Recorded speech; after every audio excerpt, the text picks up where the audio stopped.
Most people watch my videos because you are thinking of the challenges of doing a PhD, whether it is actually getting into a PhD program, actually going through the experience of doing research, or if you are even a full professor or a dean. What you're going to realize is that there's lots of problems whenever you do this, and there's this uphill battle often that you have to overcome, and it feels like a battle. A lot of us get really anxious about this because we're looking at all of the work that we have to do, and it starts to weigh on us.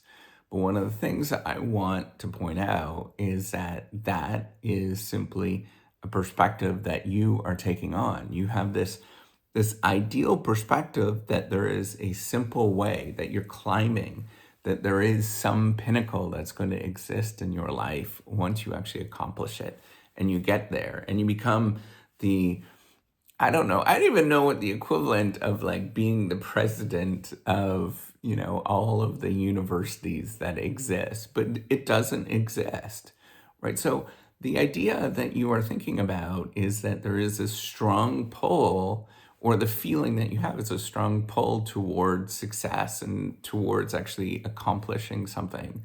I'm going to tell you something that you're going to have to balance is that feeling every day that you have to accomplish something, that there has to be something that's going to happen to you, because it's never going to happen. There's not going to be a moment where you're going to feel like this is done. You're going to feel that everything is accomplished. So instead of feeling like that, I want you to sort of practice taking a bit of a step back and saying, at any given moment, I'm going to be happy. And at a given moment, there is going to be demands on me that I would like to pursue, but I'm not going to accomplish all of them. And some of them, what I want you to practice is to figure out how to intentionally not accomplish them. For me, that's really difficult. I often feel a tremendous amount of pressure to help out other people. It's kind of like this deep inwards feeling of not wanting to make other people upset. So I want you to really go into that feeling inside of you, figure out why that's actually being driven. What happened at what point in the past where you have this desire to not make other people upset. And once you sort of figure this out, you can kind of manage it. It's not necessarily, you can't get rid of it. That's not my experience. It's never going to go away. But you can certainly manage it. And you can certainly say, I am going to try my best today to manage this. And at any given moment, I'm going to try to feel as happy as I possibly can. And I'm going to engage with the world around me. And that means that engaging with the world around me is sometimes actually doing my work and being excited about doing my work. And sometimes it's just simply saying, as best as I can do at this moment, there's not much I can actually do more. And I am going to take a step back. If I don't accomplish it and I don't get there, then I'm just going to say, all right, sorry, that's all I can do at any given moment. And I feel like this is becoming more and more important in my life, is letting go of a lot of this, right? And realizing that I can't do everything. I can't get to all of the moments in my life that I would like to leave a positive impression, and just say, I am good enough at any given moment. And I want you to reflect on this. It's not that, researchers and scholars and all these different folks around the world don't want to help, or it's not that they are, ignorant, I guess, of the different problems that they experience, or we experience. It's just that it's often overwhelming, and we deal with these sort of stressors in a different way. I think, like, if you're going to talk to a lot of people around the world, they're going to tell you that particularly, people that are in the higher education system, they're going to say, we have all these different problems. I don't know what to do. I always feel stressed out. Well, do you have to be like that, right? Like, is that something that you really have to do?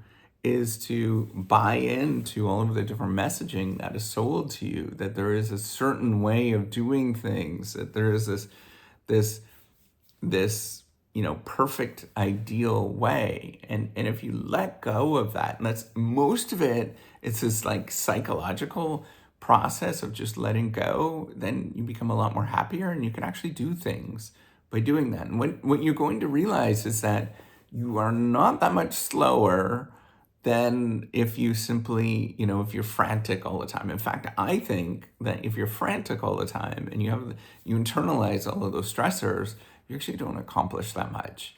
I think it's actually far better for you to take a step back and say, I'm going to calmly pursue this. And if I don't get to everything, that is okay. I'm going to try to do my best at any given moment. And I'm totally worthy of everything that that I need. I'm going to pursue that every single day, where I'm going to step forward, step by step by step. This is a hard problem because that requires you to look inside.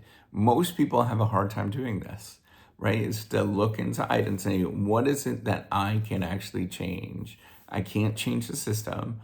I can't change the world. I cannot change all these other things, but what else can I actually change, right? And it's this internal looking of things that you will start having this dialogue inside and actually starting making some progress and saying, you know what? I need this at this moment. I need to take a step back and I'm going to do things that are healthy and happy for me. But this requires you to really actively engage with this inside, right? Rather than feeling those demands. And sometimes you do need moments to your time, to yourself, and that's fine, right? Like, I think that is the key thing, is to really look inside and say, how can I deal with this person inside, rather than taking on all of the weight of the world on my shoulders, and simply say, I'm good enough. I am doing the right things at any given moment, and this is as best as I can do. And if people are not happy with that, if this is not what people are expecting of me, that is okay.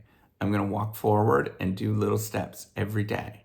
And so it's the only way that I can manage this. That's how I'm building the whole reciprocity platform. Remember, it's a platform to help researchers, and essentially it's to create like a non-rejectable research paper and then work all the different steps to get there.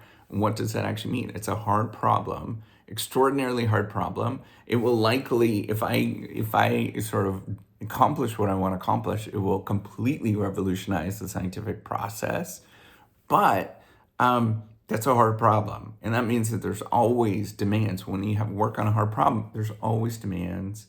I never have enough, resources. It always feels like I'm behind. And then on top of it, I'm actually trying to do my own research, my own life, all that kind of stuff. I'm a parent with 2 kids, a husband, and man, I dropped the ball many times, and that's where I have to internalize and say, and I'm working on this, right? Like, I am a person inside that wants to just curl up in a ball, right? Like, that is my default, is to curl up in a ball and say, like, nobody loves me. That is my default. But I need to work on that every day, where I say, I'm going to try to smile every day. I'm going to recognize that I am good enough and I can stand up and I can do those things step by step by step, regardless of what other people think of me and how crazy and insane this actually is, doing something like this on top of having my own, job and career. And yes, people are not going to be excited about what I'm doing, but tough luck. I'm going to do this one little step at a time. And it's actually going to change the world by doing this. It's going to give people the belief that they could do something entrepreneurially, but also I hope it changes science. So if you want to participate and be part of it, join the crowd. I would love to have you here. All right, take care and have a wonderful day. Bye.